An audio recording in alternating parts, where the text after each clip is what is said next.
ایک دفعہ کا ذکر ہے کہ ایک خوبصورت شہزادی تھی۔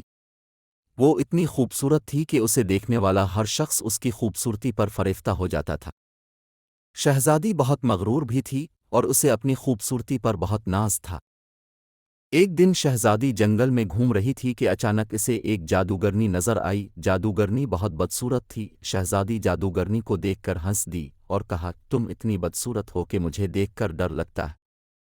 جادوگرنی بہت غصہ ہو گئی۔ اس نے شہزادی پر لعنت بھیج دی۔ لعنت کی وجہ سے شہزادی کی خوبصورتی ختم ہو گئی اور وہ بدصورت ہو گئی۔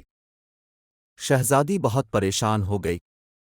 اس نے جادوگرنی سے معافی مانگی اور اس سے لعنت واپس لینے کی التجا کی، لیکن جادوگرنی نے انکار کر دیا اور کہا، اب تمہیں اپنی بدصورتی کے ساتھ ہی جینا ہوگا۔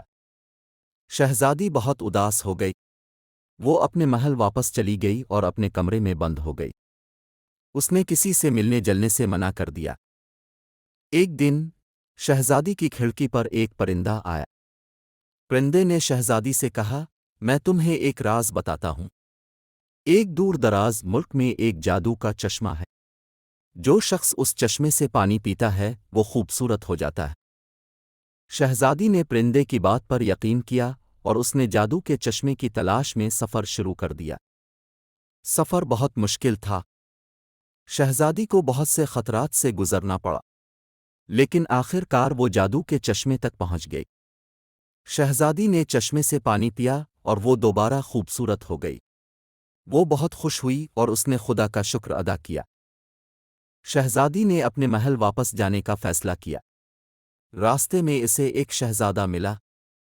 شہزادہ شہزادی کی خوبصورتی پر فریفتہ ہو گیا اور اس نے شہزادی سے شادی کرنے کی درخواست کی۔